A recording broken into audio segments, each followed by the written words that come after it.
Hi, welcome back. I'm Dr. Patty, and if you're new here, welcome. So as you probably saw from the title of the video, today we're going to talk about this sort of larger overarching topic of weight loss. And I'm not gonna lie, I was a bit reluctant to do a video about this topic of weight loss because we're so inundated right now, especially in the new year and in January. There's so much marketing and advertising and discussion about losing weight or needing to lose weight, or people putting that pressure on themselves. And in all honesty, if you overindulged a little bit over the holidays, or you had a little bit too much sugar, or maybe you just went through some things in your life experiences. Maybe you went through some grief or trauma or stress, or maybe you're going through perimenopause or are postmenopausal and you put on a few pounds. That's not a bad thing. And our bodies are constantly changing, and we're not these static beings that sort of stay in this box. Our bodies are always evolving, and there's a constant renewal and redefining of what is normal for us, what is healthy for us. And I also think, mindset and how we see ourselves and our relationship to society and marketing and what is expected of us, all of these things, weight loss and body image, and all of this is a very large topic. And so, that informs me as well. And I do not want to have people think that this is, how to lose weight. You should lose weight. It's January, get those pounds off. I really don't want to promote that kind of mentality or message. However, with that said, I also understand that patients and you might feel uncomfortable in your body, that you may have put on some weight, due to whatever reason, and you're just not feeling like yourself, and you're feeling more sluggish, or you're feeling unhealthy, or you're feeling emotionally frustrated. And those are valid feelings also. And for those of you out there feeling like that, I wanted to make this video to address that and to help you be in your most optimal state of health, your most optimal state of mental health, and to get you to where you want to go. So today's video isn't about how to lose weight. It isn't do this, do that, cut your calories, whatnot. It's really more about if you are feeling frustrated, or if you are needing to lose weight for whatever reason, or just wanting to lose weight, and you have every right to feel that way as well. And you're doing all of the quote unquote right things. Maybe you are cutting out processed foods. Maybe you are eating a little bit less, kind of being a little bit more mindful of your portion sizes. Maybe you are incorporating more movement, and you're doing these things and you're not seeing any kind of results, whether that be loss of body fat or building of muscle or a change in your metabolism.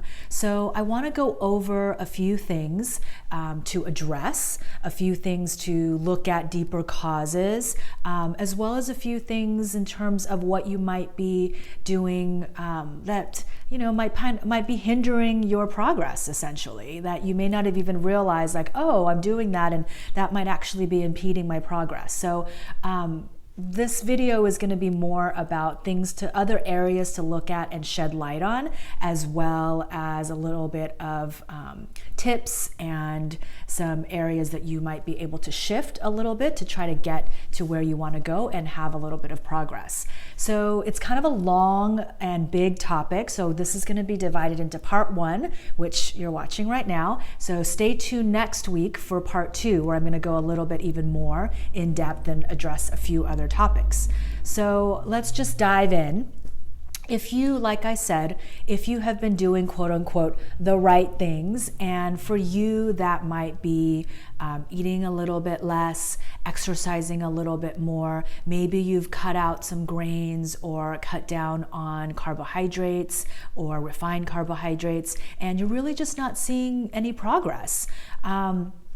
for those of you in that boat, this is not the sexy, fun answer, but I will say that you may want to consider, if you haven't already, lowering your carbohydrate load. So that could be starting with removing sugars if you haven't already done this. If you've already done that, you might want to temporarily avoid or decrease grains or refined carbohydrates. So these are things that are going to be carbohydrates that have gone through more processing. So I've mentioned this in videos before, but when you look at rice, for instance, or millet or quinoa, these are actual whole grains that went through minimal processing. If you look at a piece of bread or a pasta or even a healthy cookie, these are things that went through more processing to get to the state that it's in. So start by cutting out refined carbohydrates, but if you've already done this, you may need to tighten the reins a little bit further. And this is because you may have put your endocrine system, your insulin resistance might be a little bit more out of balance, that you need to actually be a bit stricter temporarily so that whole mechanism can be repaired. So it's kind of like, you know, some people just need to incorporate a little bit more walking.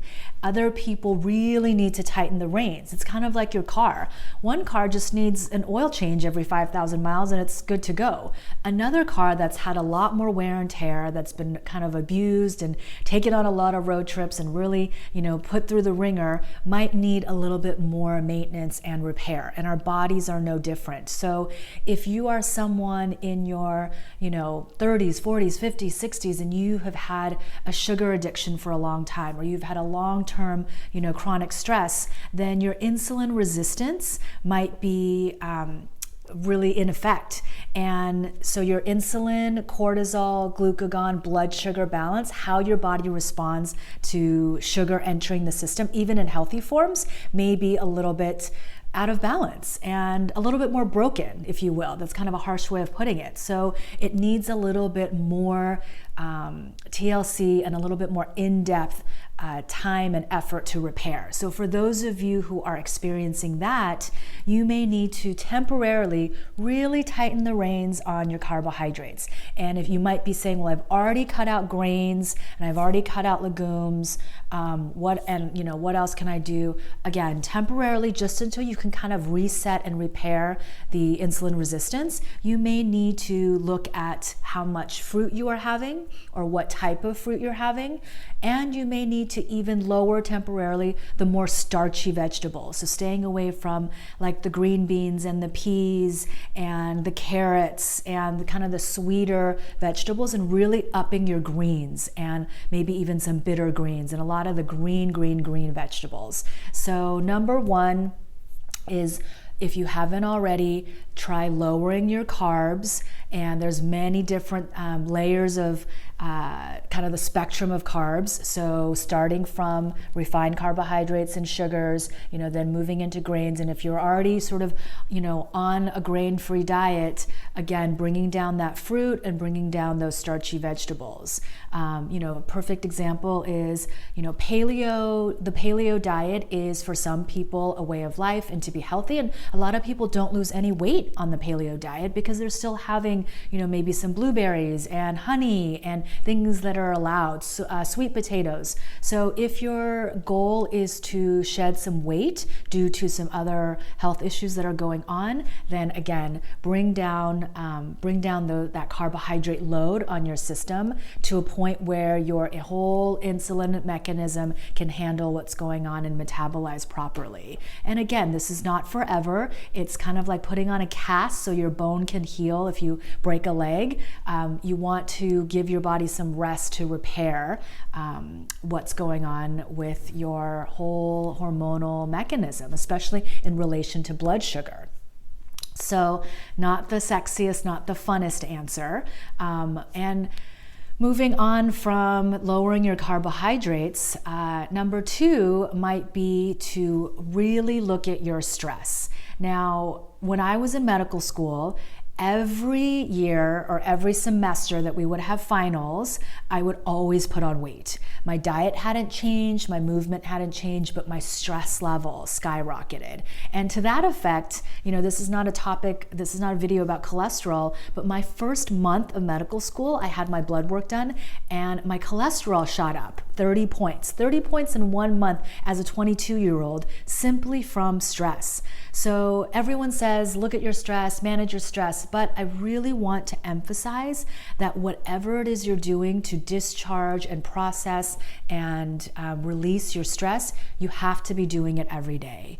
So if a 20-minute meditation feels overwhelming and there's no way that you would do that every single day, pick something that you will do every day. And it doesn't have to be traditional meditation. It can be dancing, it can be singing, it can be hula hooping, it can be playing with your dog, but it has to be something that is done every day and consistently. So we could do a whole video on how just stress alone can affect your weight loss, as well as weight gain. So really, really looking at your stress levels and doing whatever it is that works for you on a daily basis. I will say this, for those of you who are ready for it, I do think that meditation is key and really can be beneficial to the entire nervous system. When the body doesn't feel like it's running from a bear or that it's being chased by, a robber or a tiger, it can actually heal and do all the things that it needs to do, including balance itself out in terms of weight and weight loss. So please examine your day-to-day life, your stress load, and what you can maybe manage to do every day. I will give you a few examples. Again, if meditation is not something you feel ready for, you may want to just try meditation, but cutting down the time. So I think I've mentioned this also in a previous video, but there's something called the Kaizen method, which just means you break something down into a small enough piece that you can do it every day. And then from there, you build back up and actually increase the amount of time or the amount of effort. So I do feel that for the nervous system, that meditation is very, very helpful. So if that's something that you feel open to trying, but you don't feel like you can do 20 minutes or 10 minutes or 15 minutes, maybe you bring it down to 5 minutes or 3 minutes or 1 minute.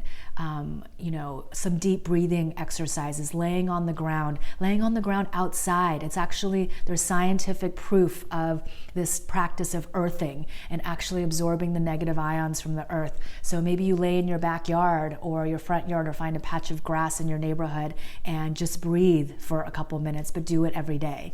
So something to consider there. So think about what might work for you. And another thing that can be impeding your weight loss, and I'm sure you've heard of this before, but I want to go a little bit more in depth, is your sleep.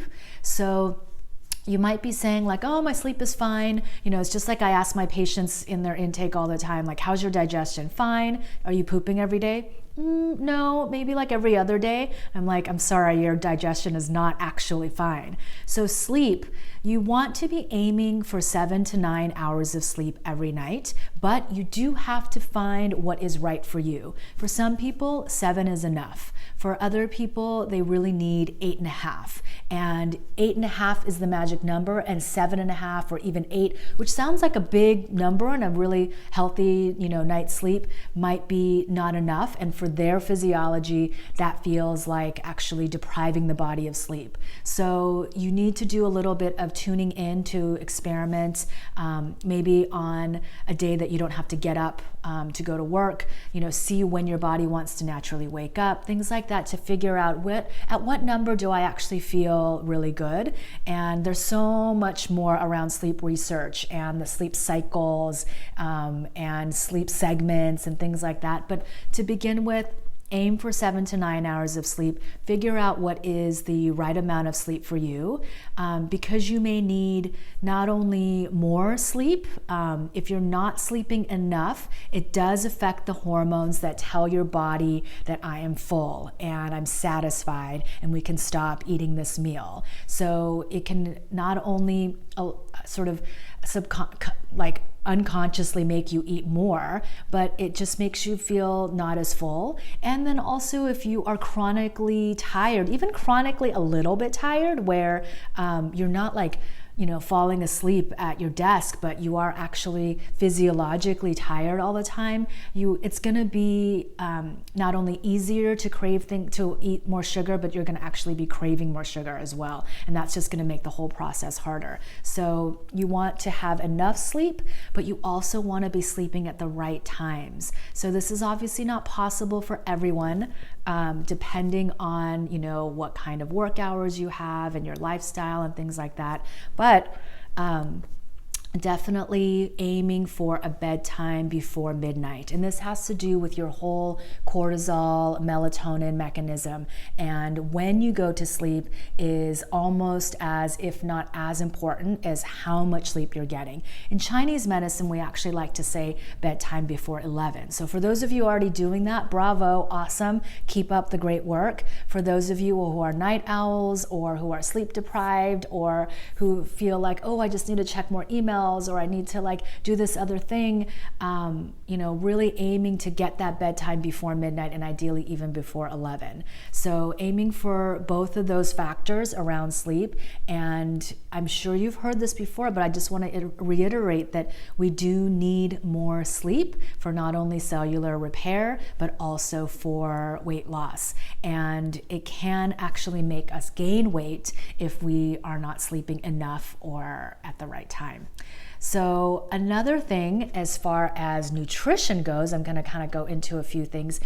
Again, if you're feeling like you're doing all the right things already and you're moving and exercising and you're eating right, think about maybe you are eating a little bit too much healthy, snacky foods. So here I live in Los Angeles. I always joke and say we live in the mecca of healthy junk food. There are so many gluten-free, sugar-free, vegan brownies, cookies, this and that. And a lot of those are so much healthier than some processed cookie that you might get at a convenience store or the grocery store. However, that when you are trying to lose weight because of, a different mechanism that has gotten you there, that we're going to talk about more, as this video goes on, and also in part 2, if you are struggling because of a hormonal issue or because of your environment or because of your stress, then,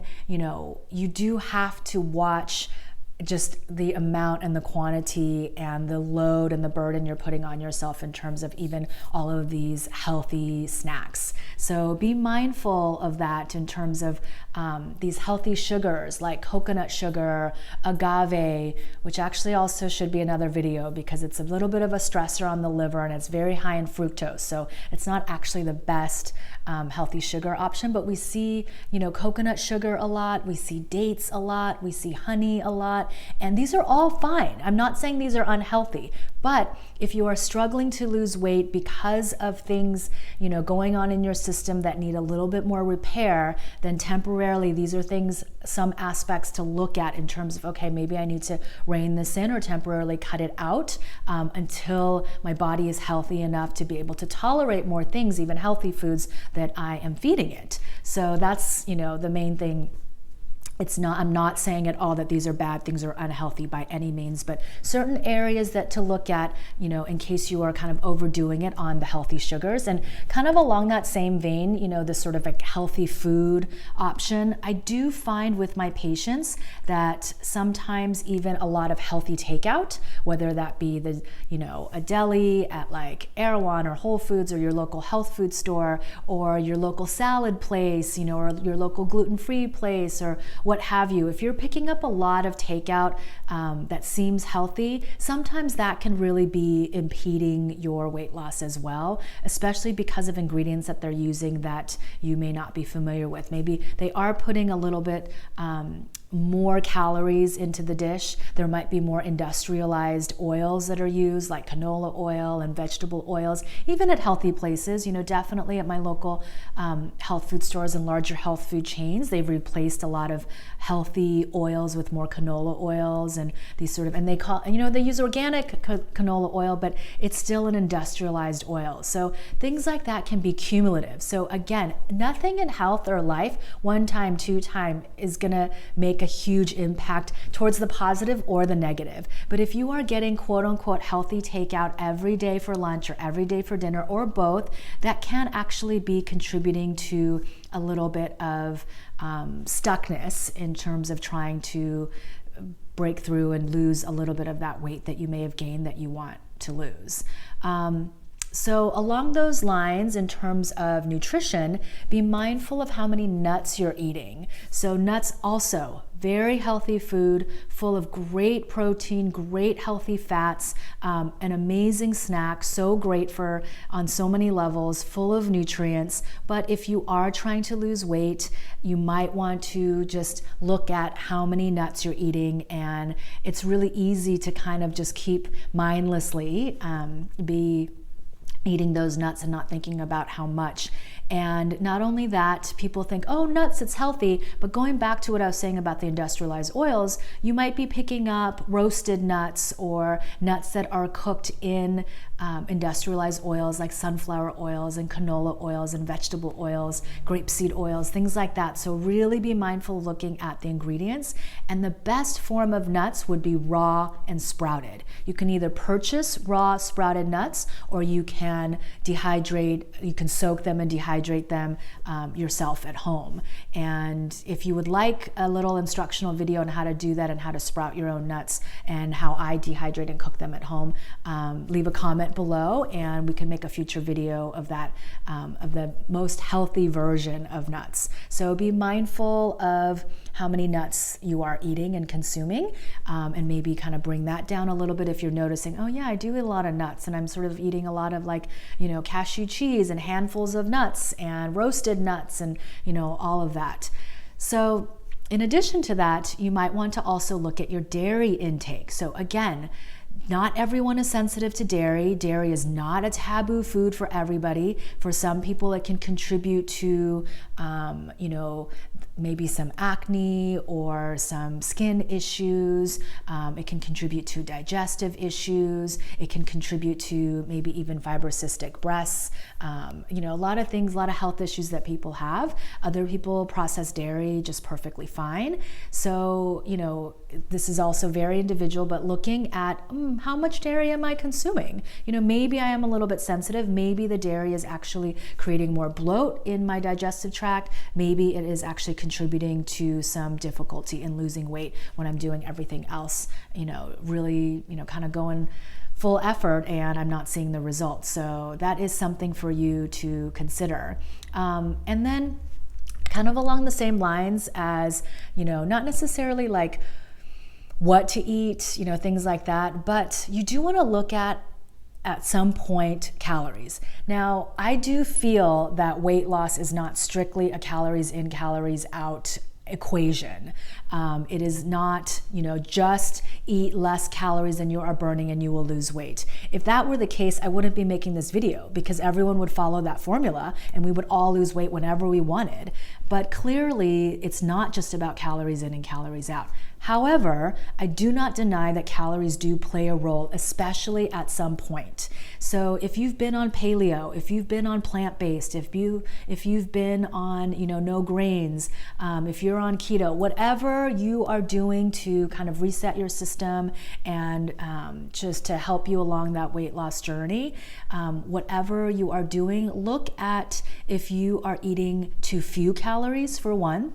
If you have been a chronic dieter in the very traditional calories in, calories out way, and you have been eating very few calories for a long time, it does sometimes tweak that metabolism, and it does sometimes put that body into a little bit more of that starvation mode where the body's metabolism does get off kilter and doesn't function as well and becomes overly sensitive and makes the body put on a little bit of weight more easily. And so you do have to be mindful of maybe having to actually up your calories through healthy means, more healthy fats and lots of vegetables and a little bit of protein. Protein protein of your choice, and kind of resetting that system and reteaching the body how to refuel itself. But on the other end, you also have to be mindful of, am I actually consuming too many calories? A lot of time when we cut out macronutrients like carbohydrates, especially like in a paleo diet, or cutting out, animal proteins in a plant-based diet, we don't really look at calories anymore. We're just sort of looking at the macronutrients and just following sort of the structure that works for us, or seems to work for our bodies, or makes us feel the best. But if on top of being healthy, you are trying to lose a little bit of weight, whatever you are consuming, even if it's really healthy, can actually be too many calories, and it does get to a point where calories do count. So I will give the example, a lot of my patients who maybe first go on low carb or keto will drop a bunch of weight and then will hit a plateau. And at that point, they do have to reduce their calories a little bit to get things moving again and to sort of reset and break through that plateau. It doesn't mean going down to some extremely low calorie count. It just means really looking at, how many calories am I eating? Because in all honesty, when you first start keto, for just as an example, I'm not saying you have to do keto, but just as an example, because it's a very high fat diet, you could potentially be eating 2,000-3,000 calories and still losing weight. But then it does get to a point where now then you have to bring those calories down a bit. You can't keep losing weight on that same level of calories. So I'm just using this as examples to illustrate that calories too little or too much can definitely be impeding your weight loss, and that is something to look at. So, even something like avocados, which I love, so many people love, if you're eating way too many avocados, way too many nuts, like I discussed, those are things that you want to look at in terms of, is this affecting my calories a little bit too much? So, I kind of have touched on alluding to hormonal issues.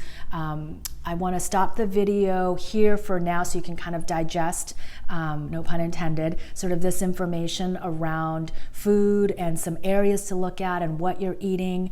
But I definitely want to continue in part 2, where we're going to start to look at maybe different hormonal aspects to explore, some things that might be deeper root causes of why that weight is not coming off, that in addition to nutrition, because that's number one, like you do have to actually look at your nutrition. In addition to that, also looking at what else can I be doing to actually help move through this, and what are some deeper imbalances or root causes, or maybe even illnesses that are going on pathologically that I need to look at and address that might be affecting my weight. So stay tuned for part 2. We'll go over more of that in a little bit more in depth, but for now, hope you enjoyed these little aspects just to kind of get the ball rolling, to look at what am I actually eating, what is my actual lifestyle, food, sleep, stress, and really looking at it a little bit more carefully in your individual life and actually refining it a little bit more, instead of just sort of these like general bullet points of, stress management, eat clean, exercise more. That's another thing. I will discuss a little bit about exercise as well in the next video. So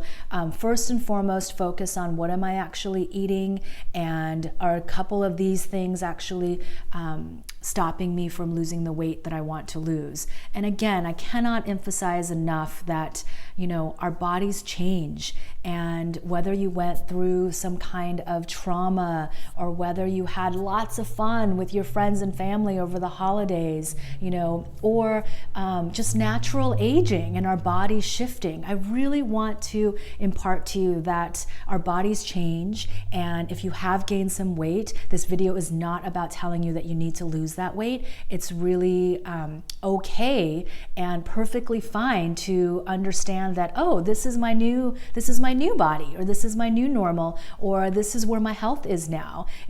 Just because we gain weight doesn't mean that we need to lose it. However, if there are health issues going on, if there are things happening, if you are just purely uncomfortable, you have every right to want to shed a few pounds and to do everything in your power to be as healthy as possible possible to move forward with that. And so that's what I'm here to do, to kind of walk you through that and to talk with you. So again, this is such a huge topic, and there's so many things that we can discuss. This is just sort of part one and beginning. Leave a comment or a question below if you have any questions about it, or your experience, or what has worked for you, or what some of your frustrations are. You know, it's kind of like skin, like it's very individual, and you got to try different things, and it can be frustrating, but hang in there, and we're all in this together. We're all doing our best, and as we always say, you are already doing pretty well. So just keep going, and we're here to be healthy and learn from each other. Thank you so much for watching. Leave a comment or question below and give this a thumbs up, and please share the video with anyone you might think might be interested. And I will see you back here soon. Tune in next week for part 2. We're going to start getting into a little bit more of the deeper imbalances and things that you can do. All right, thank you so much, and Happy New Year.